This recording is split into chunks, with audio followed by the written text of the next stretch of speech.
Betrayal leaves a bitter taste, but absolute financial ruin leaves a permanent, unforgiving scar.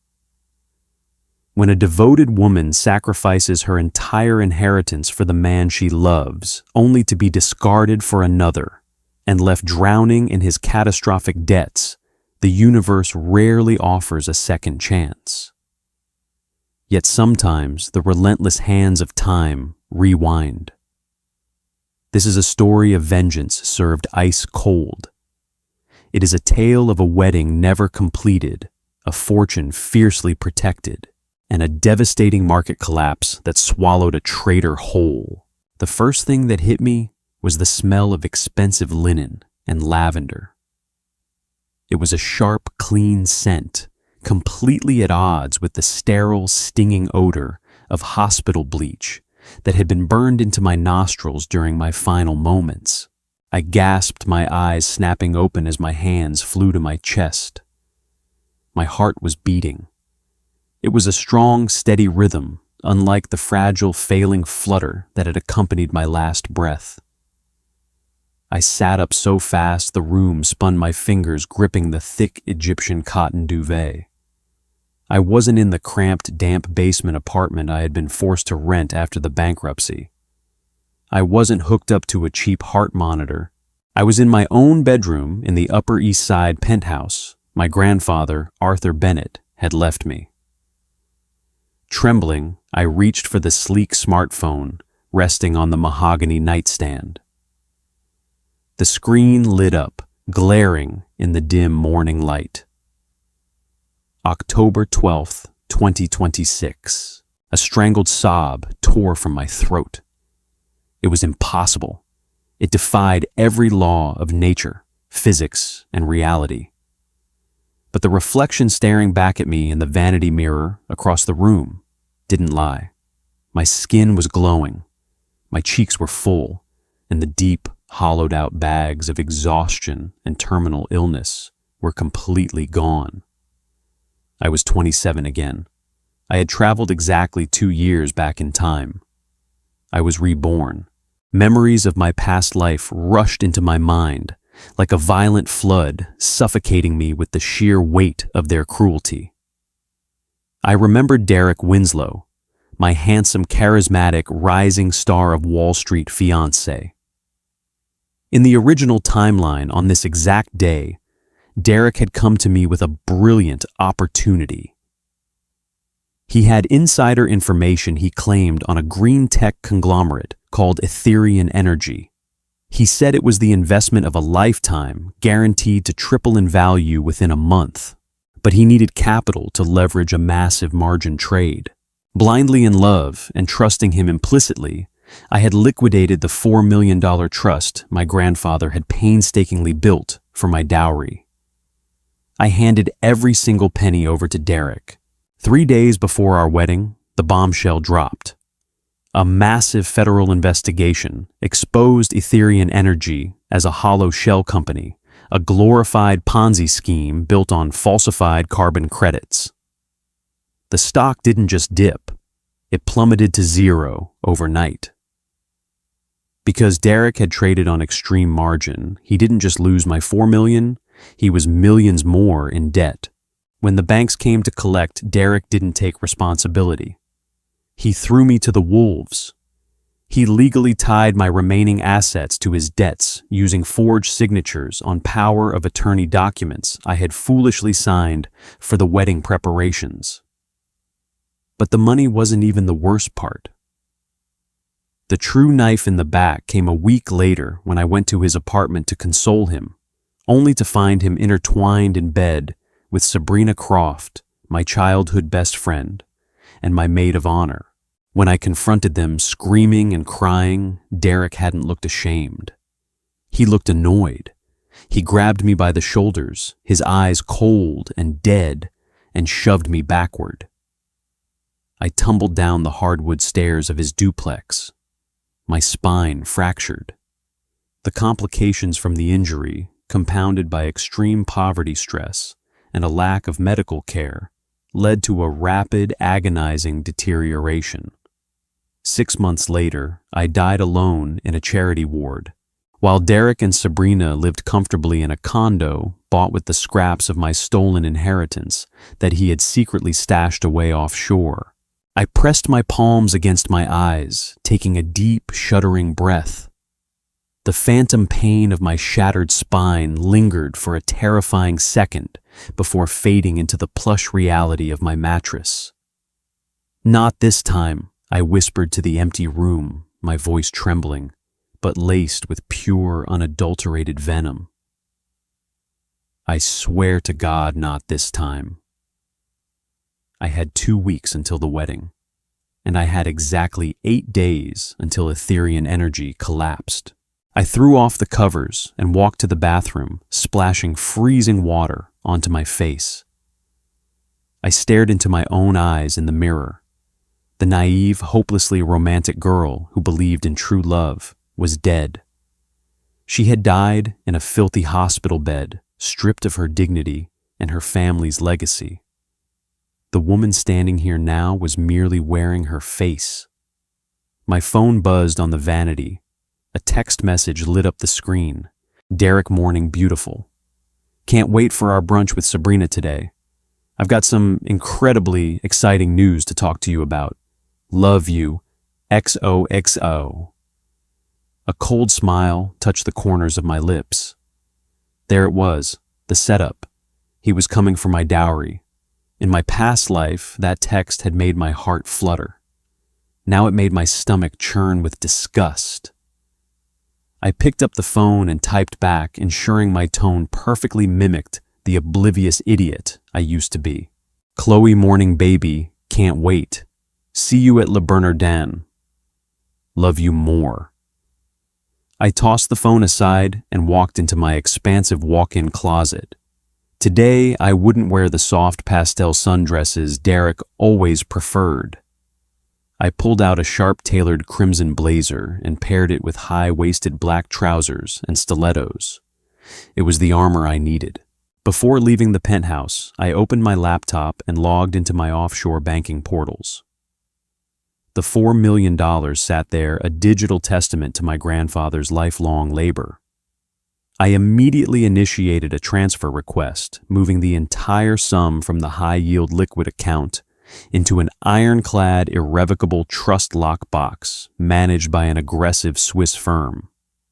It would take 24 hours to clear, but once it did, not even a judge could force me to withdraw it without a 30-day waiting period. Let Derek try to bleed a stone.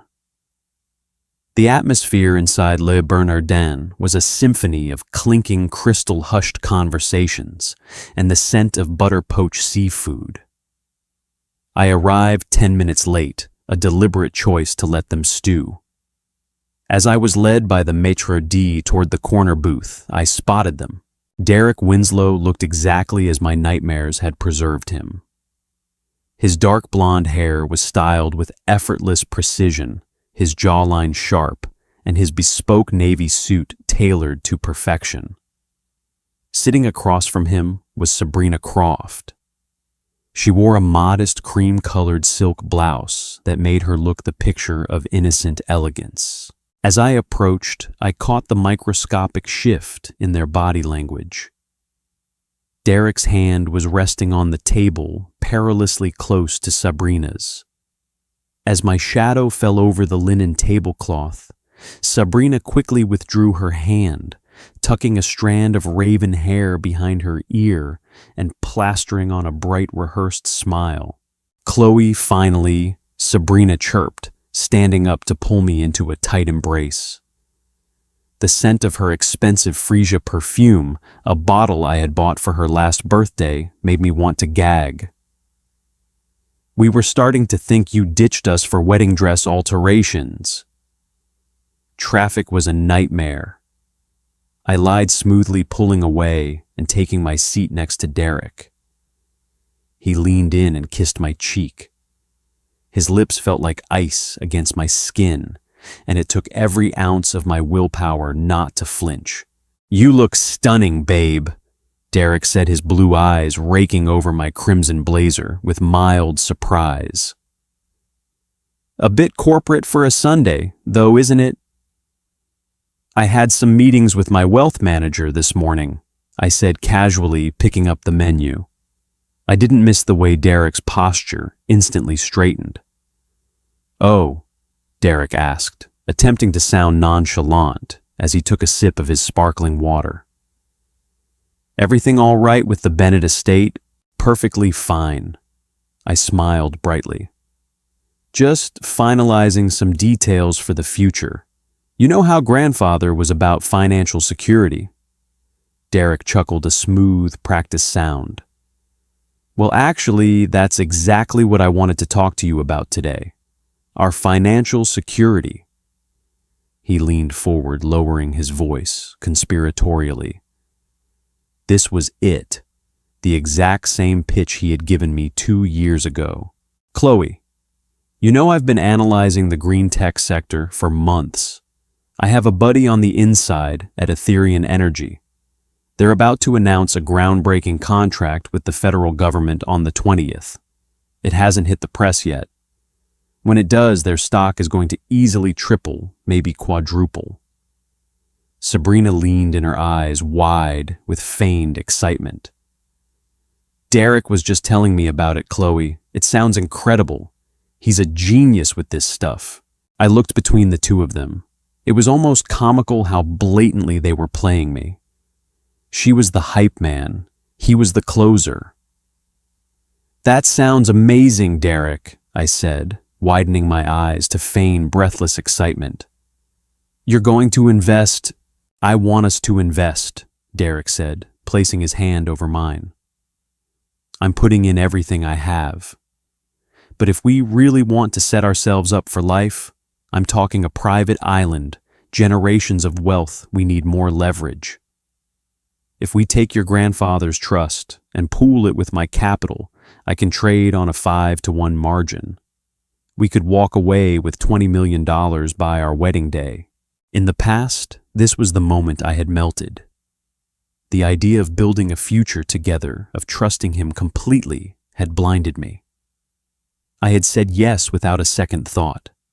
I looked down at his hand, covering mine, then back up to his eager, calculating eyes. $4 million is a lot of money, Derek," I said softly. "It's everything I have.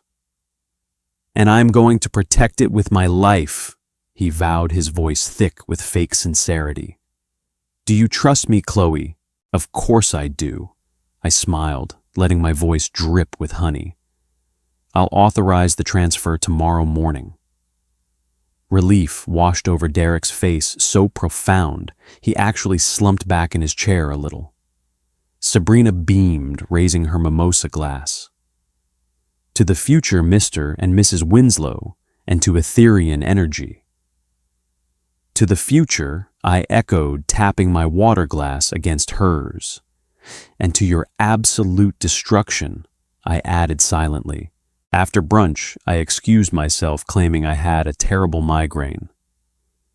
As soon as my Blacktown car pulled away from the restaurant, I dropped the smile. I pulled out a burner phone I had purchased earlier that morning and dialed a number I had memorized from my previous life's desperate late-night internet searches. "Mitchell Investigations," a gruff voice answered on the second ring. "Hank Mitchell," I asked. "Who's asking?" "A client with deep pockets and a very simple job," I replied. "I need round-the-clock surveillance on a Wall Street broker named Derek Winslow and a woman named Sabrina Croft. I want photos, video, audio, credit card receipts, and hotel check-ins. I want to know every time they breathe the same air." "That level of detail isn't cheap, lady," Hank grunted. "I'm transferring a $10,000 retainer to your account right now. Double if you get me irrefutable proof of an affair by Friday." There was a pause on the line. "I'll text you a secure drop link for the files. Consider it done." I hung up, tossing the burner phone back into my designer bag. I leaned my head against the cool leather seat of the car, watching the towering glass skyscrapers of Manhattan blur past. Derek thought he had secured my $4 million. I knew exactly what he was going to do next. To maximize his leverage, he was going to start initiating the margin trades, immediately borrowing against the anticipated arrival of my funds. He was going to build a house of cards, and I was going to be the breeze that knocked it all down. The next 4 days were a masterclass in psychological warfare. I had to continue acting like the blissful bride-to-be, all while methodically dismantling the foundation of Derek's life behind his back. On Wednesday, I sat in the plush velvet-lined VIP lounge of Madame Celeste's bridal boutique, sipping complimentary champagne.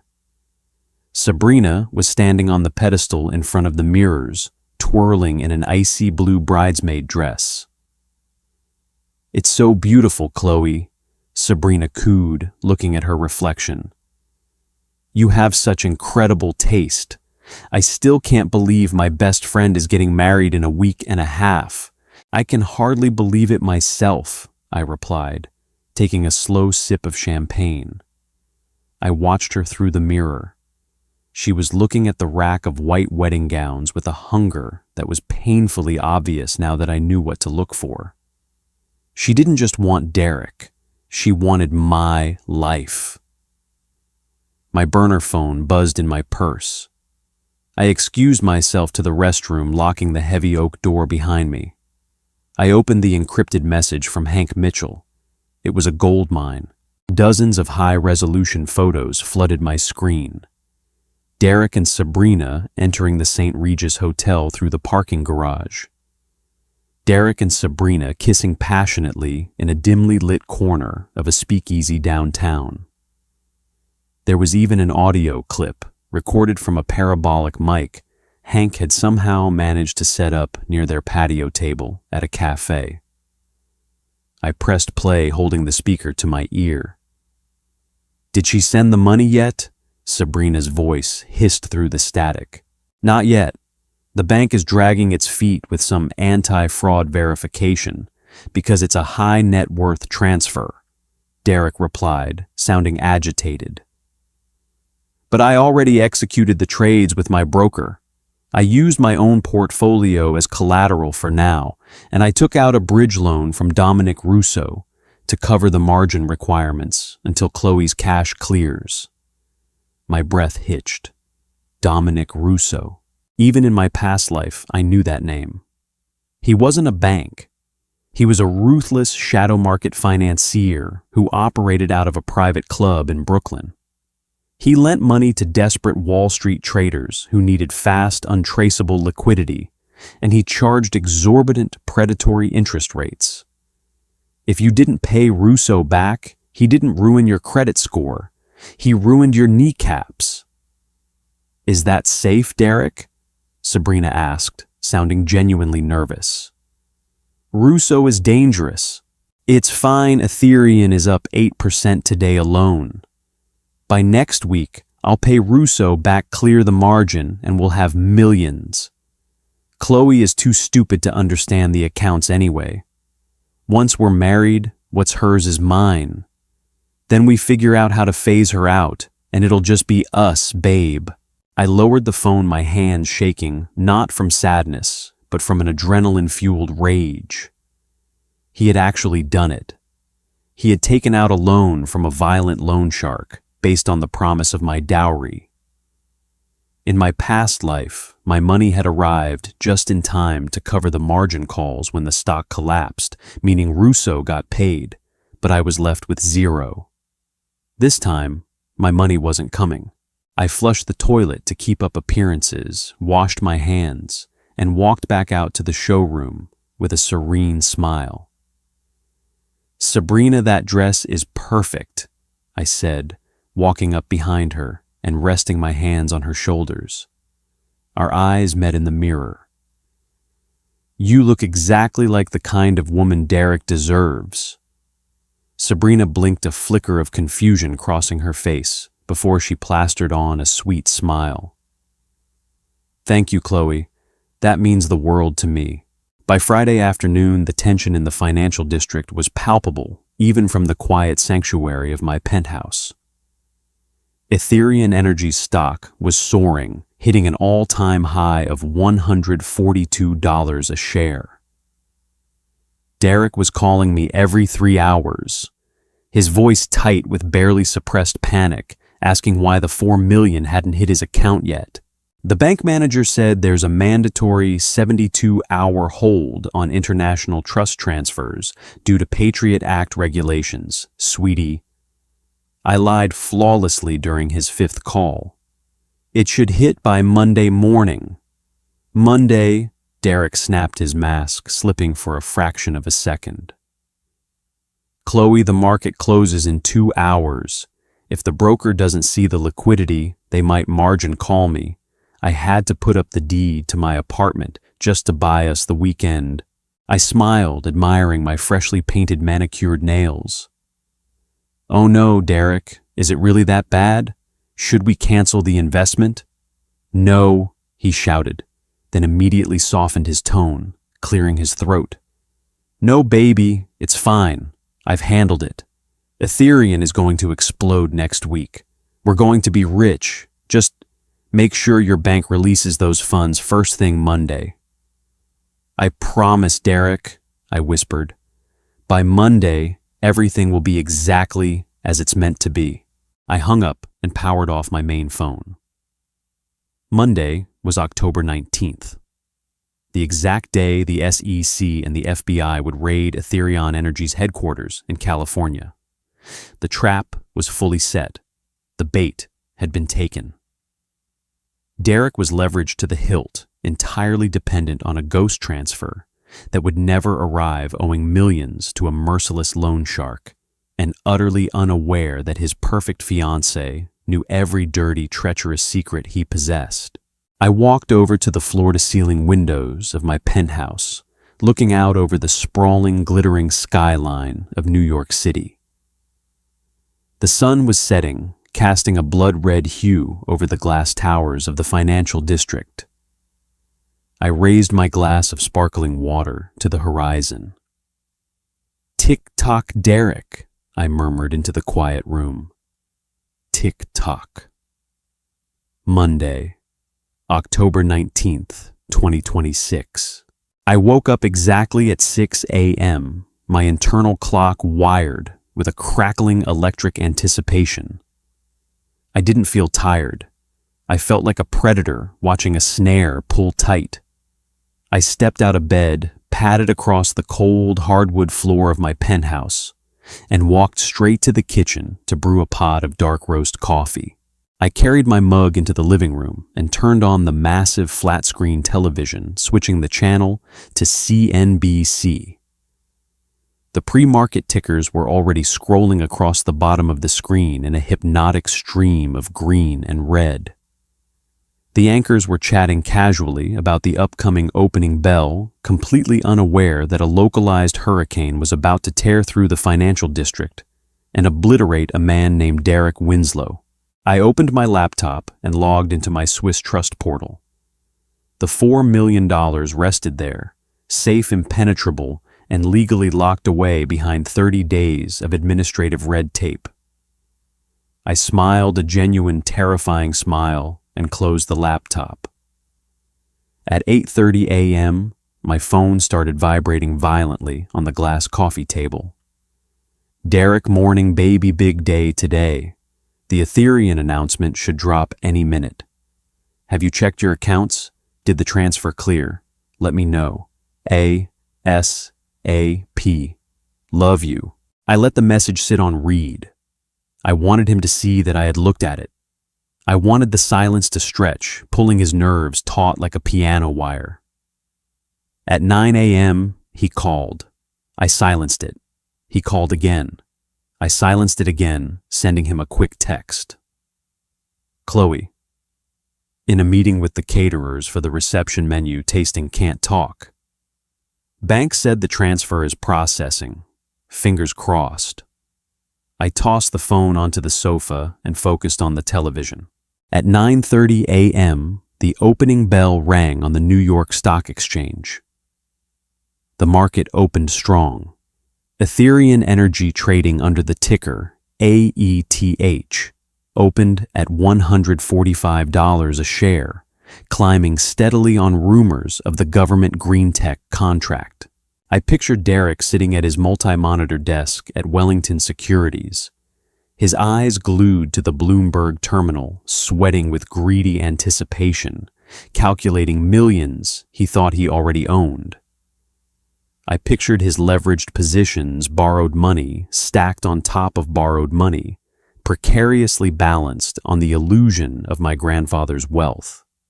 At exactly 10:14 a.m., the anchor on CNBC suddenly stopped mid-sentence, pressing a hand to his earpiece. "We are getting some breaking news out of Silicon Valley." The anchor announced, his tone dropping an octave into absolute seriousness. "This just crossing the wires. The FBI and the SEC have reportedly raided the corporate headquarters of Ethereum Energy." I leaned forward on the sofa, my heart pounding a steady, victorious drumbeat. "We are told that federal agents are currently boxing up documents and seizing servers." The anchor continued, a breaking news banner flashing in stark red across the screen.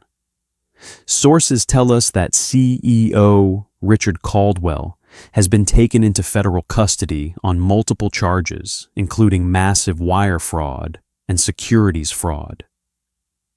The allegations state that Ethereum's carbon credit portfolio, the backbone of their upcoming federal contracts, is entirely fabricated. It's a complete shell." On the right side of the screen, the AETH stock ticker went haywire. It didn't just drop, it plummeted in a terrifying vertical freefall. From $148 to $90 in 5 seconds. From $90 to $45 in another 10.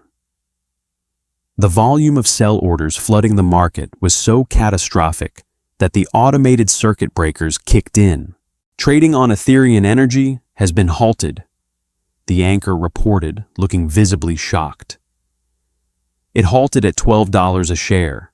This is an absolute bloodbath for institutional and retail investors alike." My phone didn't just ring, it erupted. Derek's name flashed across the screen. I let it ring out. Then came a text typed in all caps, devoid of any affectionate nicknames. "Derek Schloe, pick up the phone right now." "Where is the money? My broker is demanding the margin maintenance. Chloe, please." I took a slow, luxurious sip of my coffee. The rich, bitter liquid tasted like pure justice. Trading on Ethereum resumed at 10:45 a.m. Because the company was exposed as a literal criminal enterprise, the remaining institutional investors dumped everything at market price just to salvage pennies. By 11 a.m. AETH was trading at 85 cents a share. It was a total wipeout. In my past life, this was the exact moment Derek had used his forged power of attorney to drain my accounts, sacrificing my entire future to cover his catastrophic margin calls and save his own skin from his broker and Dominic Russo. But this time, there was no power of attorney. I had quietly shredded the documents a week ago, replacing them with useless unsigned duplicates in his home office desk. And the money he needed to survive was locked in a vault in Geneva. My phone rang again. This time it was Sabrina. I picked it up on the first ring, pitching my voice into a register of confused, trembling panic. "Sabrina, what's going on? Derek has called me 20 times, but I was dealing with the florists. Chloe." Sabrina's voice was high, shrill, and laced with genuine, unadulterated terror. "You need to get to Derek's duplex in Tribeca right now. Something terrible has happened. The market crashed. He's losing his mind. He's talking crazy. He says he's going to lose everything if your money doesn't clear." "My money," I gasped, playing the naive bride to perfection. "But the bank manager called me an hour ago. The transfer was flagged by the IRS for audit. They froze the funds. It's going to take 30 days to release. There was a dead, suffocating silence on the other end of the line. I could practically hear Sabrina's world collapsing as the math clicked in her head. Derek was broke, which meant her ticket to high society was entirely void. "Sabrina," I asked innocently, "are you there?" "Just get here, Chloe," she whispered, her voice hollow. "Get here now." "I'm on my way," I said, and ended the call.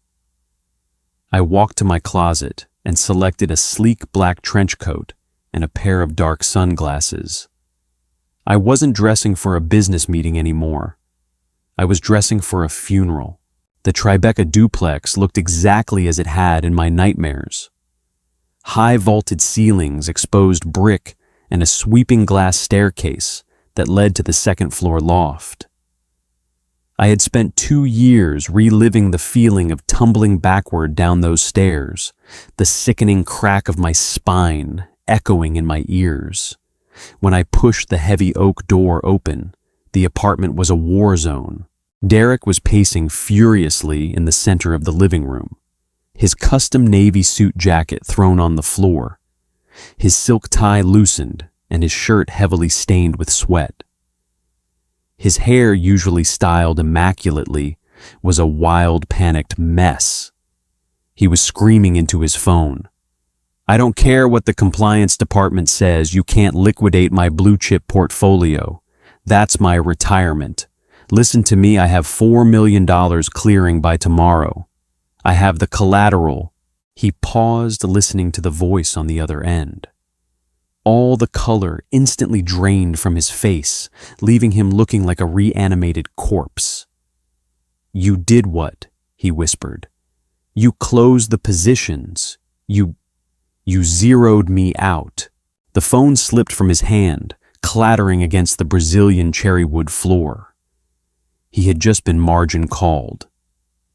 The brokerage had forcibly sold all of his assets, his savings, his legitimate stocks, everything he owned, just to cover the negative balance on his disastrous Ethereum trades. And because the stock went to zero, it wouldn't be enough. He still owed them millions. Sabrina was sitting on the white leather sofa, her knees pulled to her chest, gnawing on her thumbnail, her eyes wide and terrified. "Derek," I called out softly, stepping into the room. He whipped around, his eyes locking onto me. For a split second, he looked relieved, like a drowning man seeing a life raft. He lunged toward me, grabbing me by the upper arms. His grip was entirely too tight, frantic and bruising. "Chloe, thank God. Did you fix it? Did you call the bank? We need to wire the money to my broker manually right now. We have to cover the deficit before they file a judgment against my apartment." I stared at him, my expression perfectly blank. "I told Sabrina on the phone, Derek. The IRS flagged the transfer. The money is frozen in a Swiss trust. I can't touch it for 30 days. Derek's hands began to shake violently. He stared at me, his pupils blown wide with disbelief. 30 days, he choked out. 30 days, Chloe. I don't have 30 minutes. I leveraged everything on that stock. I forged your signature on a collateral document to buy me time over the weekend. But the broker just told me the documents were fake. The signature didn't match the notary. Did you change your signature? I didn't forge anything, Derek, I said, calmly stepping out of his grip. That sounds like a federal crime. I did it for us, he screamed, spit flying from his lips. He was completely unhinged now. The charismatic Wall Street golden boy was gone, replaced by a cornered feral animal. I took a loan, Chloe. I took a bridge loan from Dominic Russo to cover the initial margin before your money came in $2 million. Do you know what Russo does to people who don't pay? Dominic Russo, I repeated, feigning shock. The loan shark? Why would you do that, Derek? Why didn't you just wait for my money? Because the stock was moving, he roared, grabbing a crystal whiskey decanter from the side table and hurling it against the exposed brick wall. It shattered into 1,000 pieces, amber liquid raining down onto the floor. Sabrina let out a muffled scream, shrinking further into the sofa. Russo expects his money by 5 o'clock today. Chloe, Derek panted, pacing back toward me, his face twisted in a mask of pure terror and rage. He expects $2 million plus a $500,000 vigorish. If I don't pay him, his men are going to break my legs, take my apartment and sell me for parts. You have to call your grandfather's lawyers. You have to break that trust. I stood perfectly still amidst the chaos. I looked at the shattered glass on the floor, then at Sabrina cowering on the sofa, and finally at Derek, who was practically hyperventilating. In my past life, this was the exact moment I had felt overwhelming pity for him. Even after he lost my money, even after he ruined my life, I had wanted to help him. I had loved him that much. Now looking at him, I felt absolutely nothing but a cold, calculating satisfaction. I can't break the trust, Derek, I said, my voice dropping the pitch of panic, settling into a smooth, icy calm. It's irrevocable. Derek froze. He noticed the shift in my tone, the sudden absence of tears, the complete lack of fear. He narrowed his eyes, wiping a bead of sweat from his forehead. What do you mean irrevocable? He asked slowly. I reached into my designer trench coat and pulled out a thick manila envelope. I weighed it in my hand for a second before tossing it onto the glass coffee table in front of Sabrina. It landed with a heavy, satisfying smack. I mean, I said, looking dead into his eyes, that I transferred my dowry to a secure, locked facility the moment I found out my fiancé was bankrupting himself to impress his mistress. The silence in the duplex became absolute, heavy enough to crush bone. Derek stared at the envelope, then at me, his mouth opening and closing like a suffocating fish. Sabrina slowly reached out with trembling fingers and undid the metal clasp of the envelope. She pulled out the stack of glossy 8x10 photographs. The first was of Derek and Sabrina kissing in the speakeasy. The second was of them walking into the St. Regis Hotel. The third was a time-stamped security still of Sabrina leaving Derek's apartment at 3 a.m. on a Tuesday when I was supposed to be visiting my mother in Connecticut. Sabrina dropped the photos as if they were physically burning her. They scattered across the glass table, undeniable glaring proof of their betrayal. Chloe, Sabrina whispered, tears instantly brimming in her eyes. Chloe, please, it's not what it looks like. He forced me. He manipulated me. Shut up, Sabrina. I snapped, my voice cracking through the room like a whip. She flinched, snapping her mouth shut. I turned my attention back to Derek, who was staring at the photos in a state of absolute catatonic shock. I reached into my pocket, pulled out my phone, and connected it to the Bluetooth sound system in his living room. I pressed play.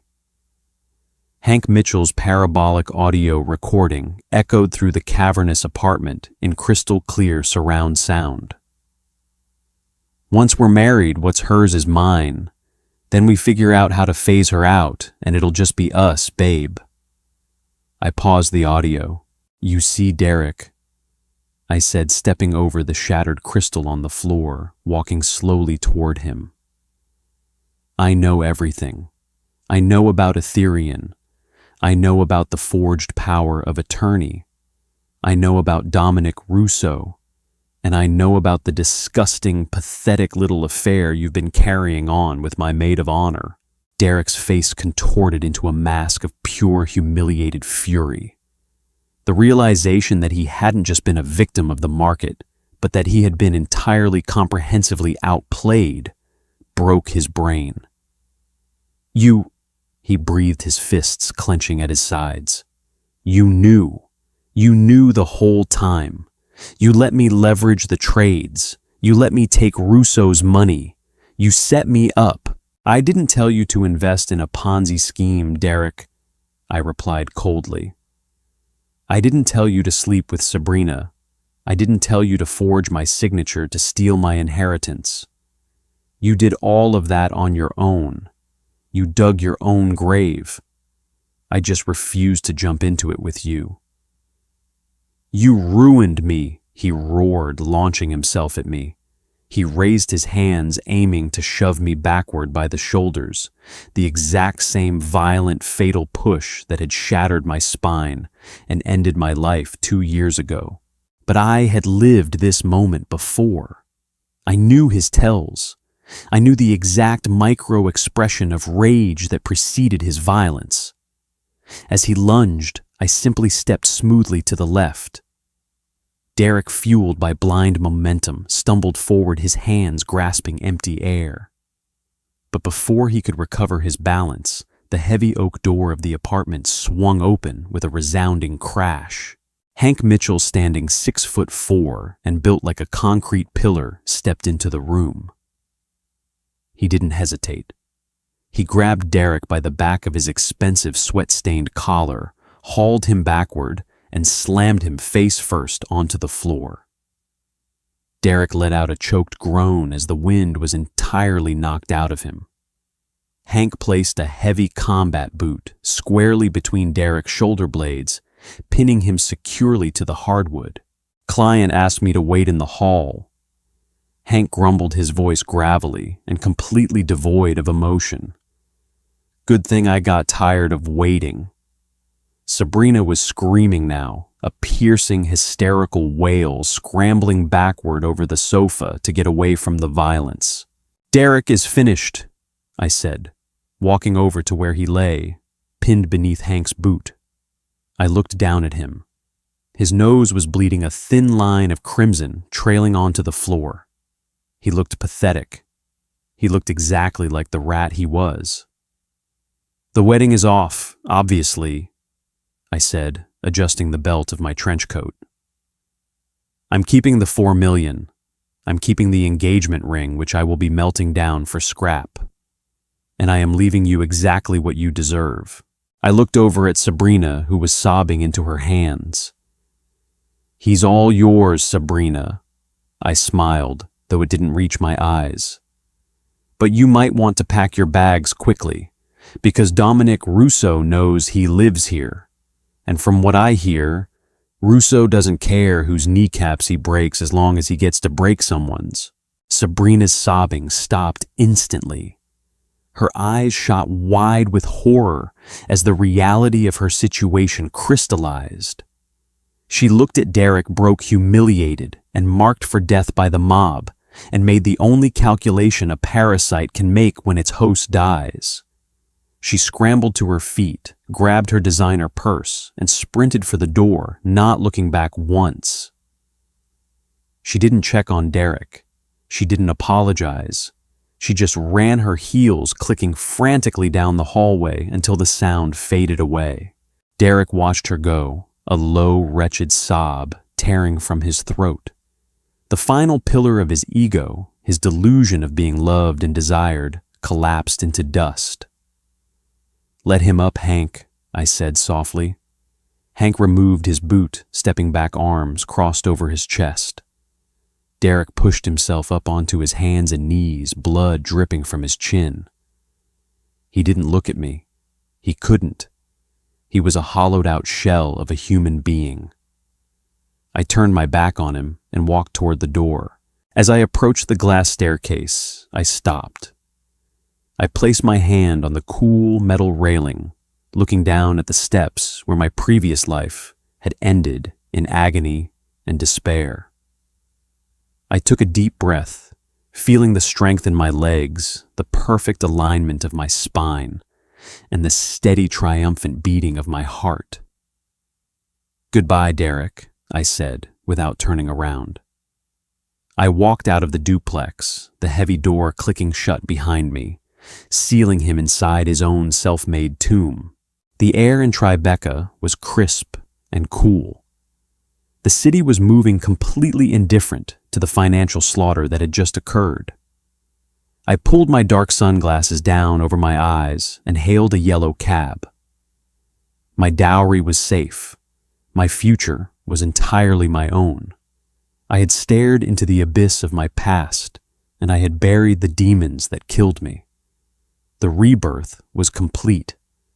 And God, it felt magnificent.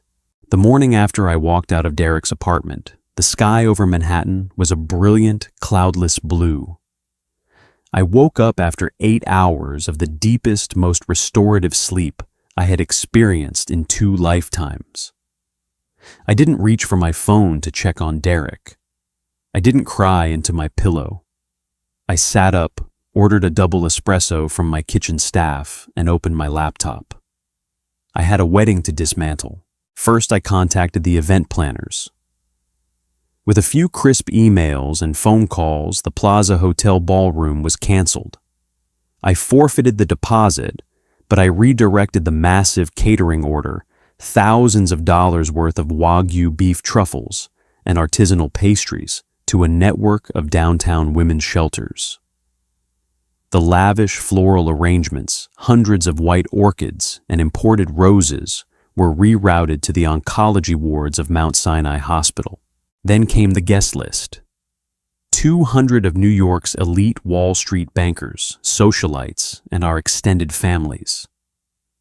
In my past life, the shame of Derek's sudden bankruptcy had forced me to send out a tearful, humiliating apology card.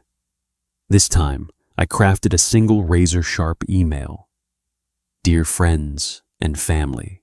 Effective immediately, the wedding between myself and Derek Winslow is canceled. Recent discoveries regarding irreconcilable moral and financial betrayals on Derek's part, specifically his secret leveraging of my personal assets to fund illicit stock trades, and his ongoing romantic affair with my maid of honor, Sabrina Croft, have made this union impossible. I wish Derek and Sabrina the best of luck in navigating the severe financial and legal consequences of their actions. Please do not contact me with condolences. I have never been better. Sincerely, Chloe Bennett." I hit send. Within 30 minutes, my phone began to vibrate so intensely it nearly vibrated off the granite kitchen counter.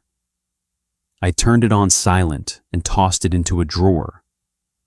The social slaughter was completely out of my hands, now spreading like wildfire through the penthouses and boardrooms of the city. At noon, Hank Mitchell arrived at my penthouse, looking like a storm cloud in a leather jacket. I handed him a tumbler of scotch, which he downed in a single gulp. "You really kicked the hornet's nest, Miss Bennett," Hank grunted, dropping a manila folder onto my dining table. "I kept eyes on the Tribeca duplex like you asked. It got ugly." "How ugly?" I asked, keeping my voice perfectly steady. "Russo's men showed up at 5:15 p.m. yesterday. 3 of them," Hank said, crossing his arms. "They didn't bother buzzing up. They went through the service elevator. They were in there for about 40 minutes. When they left, they had Derek's Rolex, the keys to his Porsche, and a duffel bag full of anything valuable they could strip from the place. And Derek..." "Ambulance arrived 20 minutes later," Hank replied smoothly. "Neighbors called it in when they heard the screaming. Both of his femurs are fractured. Compound breaks. They shattered his kneecaps with a titanium baseball bat, Chloe. The doctors at Bellevue are saying he might need multiple surgeries just to walk with a cane." I looked down at the folder. Inside were hospital intake photos Hank had somehow procured. Derek looked unrecognizable. His face was swollen, his eyes purple, and his legs were heavily casted and suspended in slings. There was a time when seeing him like this would have broken me. I would have rushed to his bedside, offering my trust fund to pay his medical bills, begging Russo for mercy. But the memory of my own broken spine of lying, paralyzed at the bottom of his staircase while he coldly stepped over me to call his lawyer, calcified my heart. "What about Sabrina?" I asked, closing the folder. Hank let out a low, humorless chuckle. "The rat abandoned the sinking ship, just like you predicted. She tried to check into the Four Seasons on Derek's platinum card, but the bank had already frozen his accounts. She got declined in the lobby. Word is she's been couch surfing with a few lower-tier socialites trying to pivot." "Pivot?" I raised an eyebrow. "She snagged an invite to a charity gala tonight. Liam Gallagher's table." "The tech billionaire," Hank said. "She's trying to secure a new host before your email completely blacklists her." I smiled a slow, predatory curve of my lips. "Hank, do you still have the audio file of Sabrina and Derek in the speakeasy?" "I never delete a file, boss." "Excellent," I said. "Find out exactly what time Liam Gallagher is sitting down for dinner tonight, and send that audio file directly to his personal assistant with the subject line, 'An investment risk you should avoid.'" Hank tipped an imaginary hat to me. "Cold-blooded. I love it. Consider it done." That night, as I sat on my balcony, overlooking the glittering skyline, my iPad lit up with a notification from an anonymous gossip blog. There was a shaky smartphone video attached. It showed Sabrina Croft, dressed in a borrowed couture gown, being forcibly escorted out of the Waldorf Astoria ballroom by two massive security guards. Liam Gallagher was visible in the background, looking utterly disgusted, holding up his phone. Sabrina was crying, her mascara running down her face in thick black streaks as she begged the guards to let her back in. But the doors of high society were officially slammed in her face. The parasite had been completely eradicated.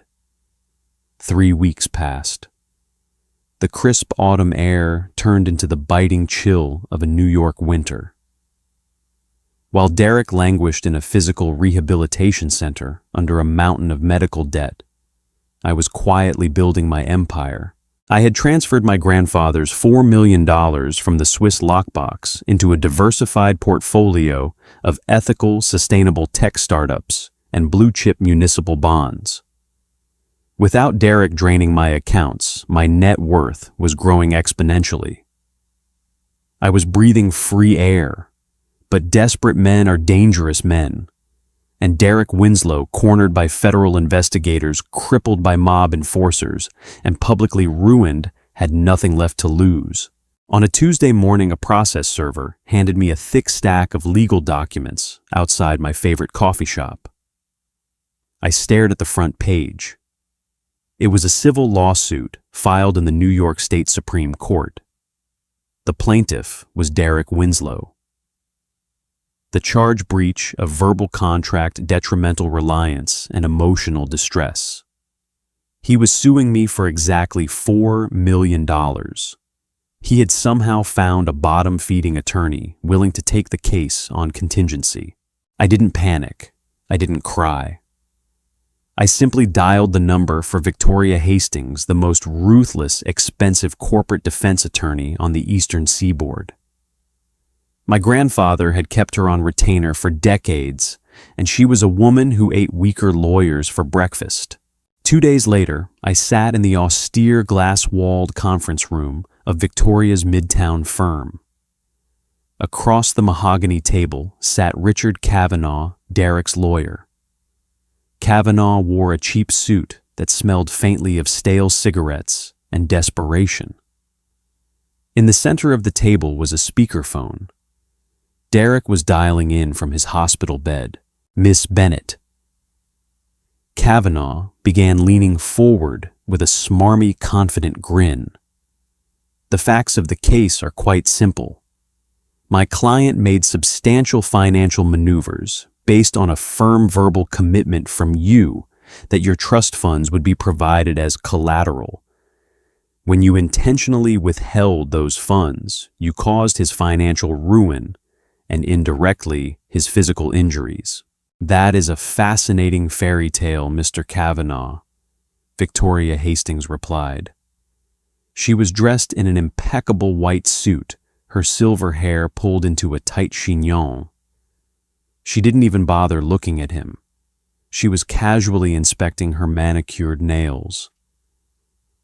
Unfortunately, it holds about as much legal weight as wet tissue paper. We have text messages. Derek's voice crackled through the speakerphone. His voice was thin, raspy, and practically dripping with venom. You said the bank transfer was processing Chloe. You strung me along. You set me up to be ruined. I told you the bank flagged the transfer, Derek, I said smoothly, leaning toward the phone.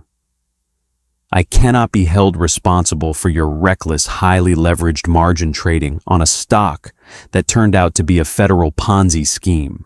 You promised me the money, Derek screamed, dissolving into a fit of wet coughing. I had to take Russo's money because of you. Kavanaugh held up a hand, trying to calm his client down. Miss Bennett, we are prepared to take this to a jury. A heartbroken fiancé driven to the edge by a manipulative heiress. It plays very well.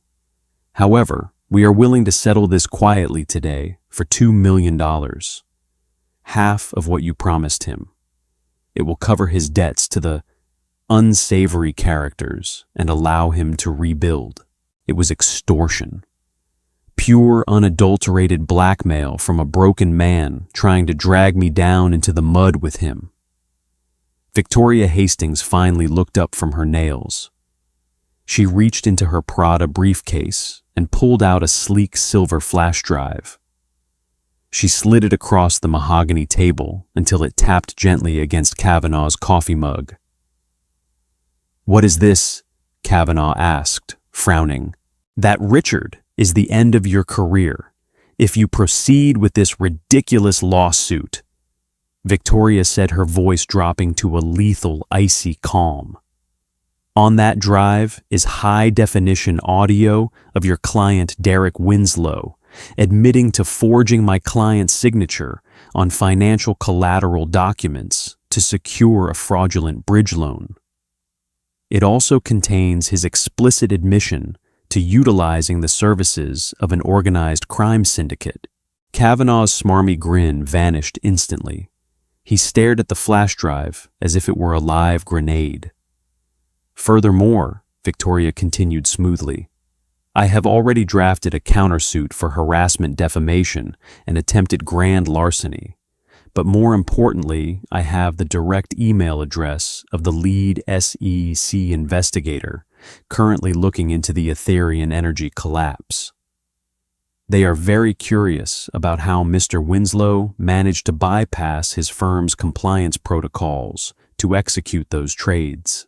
Complete suffocating silence fell over the room. On the other end of the speakerphone, Derek was breathing heavily, raggedly. Derek, Kavanaugh asked nervously, did you forge her signature? She was supposed to give me the money anyway. Derek stammered, the panic rising in his throat. It was just a placeholder. Jesus Christ, Kavanaugh muttered, dragging a hand down his face. The lawyer knew a losing battle when he saw one. He stood up abruptly, shoving his paperwork back into his battered briefcase. We are dropping the suit with prejudice. Kavanaugh, wait! Derek yelled through the phone. You can't leave me. Russo is still sending guys to the hospital. They said if I don't get the money, they'll finish the job. Chloe, please, I'm begging you. I'll die in here. I leaned over the table and pressed the mute button on the speakerphone, cutting off his pathetic whimpering pleas mid-sentence. I looked up at Kavanaugh, who was practically sweating through his suit. "You know the way out, Richard," I said softly.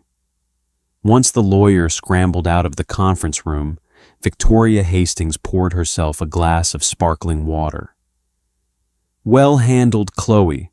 Your grandfather would be incredibly proud of the woman you've become." "Thank you, Victoria," I said, looking out the window at the bustling streets below. Derek had tried to play his final card, but he had fundamentally misunderstood the game. We weren't playing for money anymore. We were playing for survival, and I had already survived him once. 6 months later, April 12th, 2027. In my original timeline, this was the exact date I died. I remembered the sterile, peeling white walls of the charity ward. I remembered the terrifying sensation of my lungs slowly filling with fluid, the agonizing, radiating pain from my shattered spine, and the profound, crushing loneliness of taking my final breath, surrounded by strangers who didn't even know my name. But this morning I woke up to the gentle hum of the city and the golden sunlight streaming through the floor-to-ceiling windows of my penthouse. I lay there in the center of my king-sized bed for a long time, simply feeling the effortless, steady rise and fall of my chest. I stretched my legs out against the Egyptian cotton sheets, relishing the perfect, painless alignment of my spine. I wasn't just alive, I was vibrant. The universe had handed me a miraculous second chance, and I had utilized every single second of it to rewrite my destiny. That evening, I stood in the opulent private dining room of Le Bernardin, the exact restaurant where Derek and Sabrina had so arrogantly tried to con me out of my grandfather's fortune over Sunday brunch. The irony was sweet and deliberate. Tonight, the room wasn't filled with whispered lies, but with roaring laughter, the continuous clinking of crystal champagne flutes, and the warm golden glow of candlelight. I was hosting the inaugural charity gala for the Arthur Bennett Foundation, a philanthropic organization I had launched to provide financial literacy, emergency legal aid, and secure housing to women escaping financial abuse. I wore a stunning custom-tailored emerald silk gown that draped flawlessly over my figure, a far cry from the faded hospital gowns of my past. My grandfather's antique diamond necklace rested coolly against my collarbone. I tapped my silver dessert fork against my glass, and the room instantly fell silent. Hundreds of influential investors, loyal friends, and the brilliant women my foundation had already helped turned their undivided attention to me. "Thank you all for being here tonight." I began my voice, projecting with a steady, unshakable confidence that echoed off the mahogany walls. A year ago, my life took a drastic, unexpected turn. I was faced with an impossible choice: to allow myself to be a silent victim of a catastrophic financial and emotional betrayal, or to take absolute control of my own narrative. I chose the latter. Tonight is living proof that when you fiercely protect your peace, your assets, and your self-worth, you don't just survive the people who try to destroy you. You become entirely untouchable. The room erupted into a deafening standing ovation. I raised my glass, took a sip of the crisp vintage champagne, and smiled a genuine, radiant smile.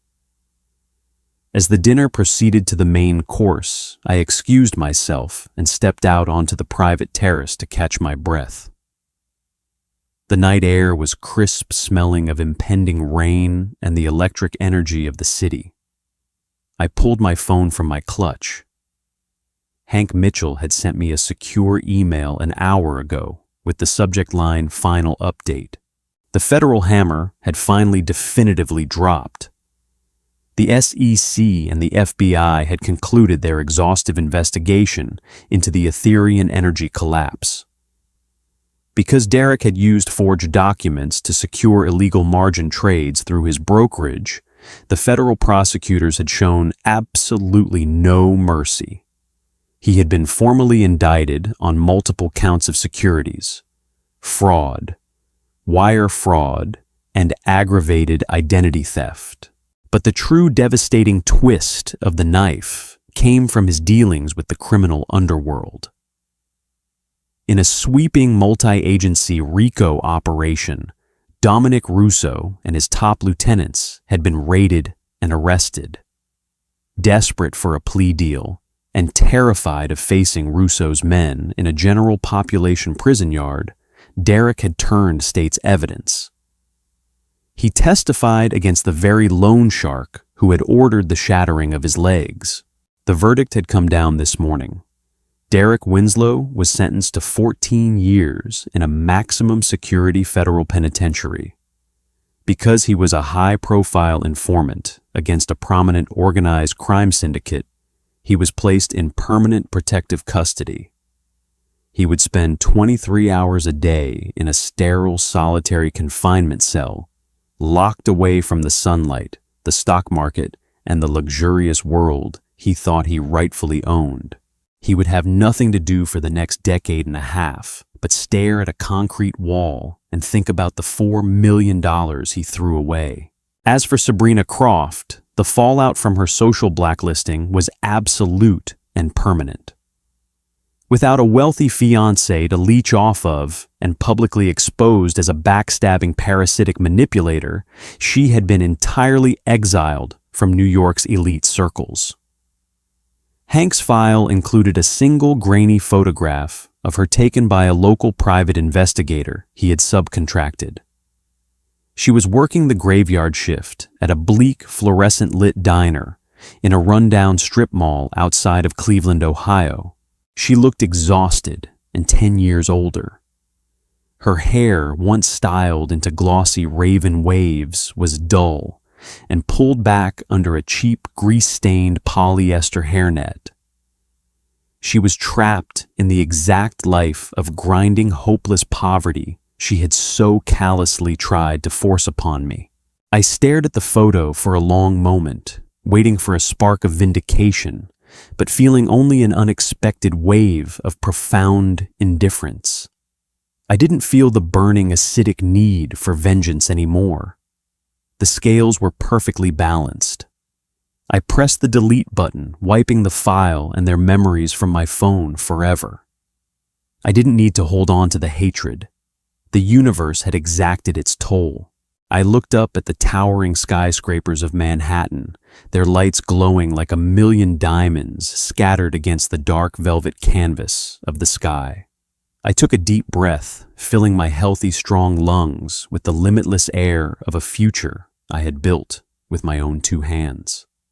The naive girl who had blindly handed over her inheritance for the illusion of love was gone, buried beneath the rubble of a crashed stock and a shattered heart. The woman who stood here now was forged in the fire of betrayal, tempered by time, and absolutely unequivocally free. I turned my back to the city lights and walked back inside to join my party, ready to live the rest of my beautifully reclaimed life. Did that brutal, calculated revenge leave you completely satisfied? Chloe didn't just survive her fiancé's devastating betrayal.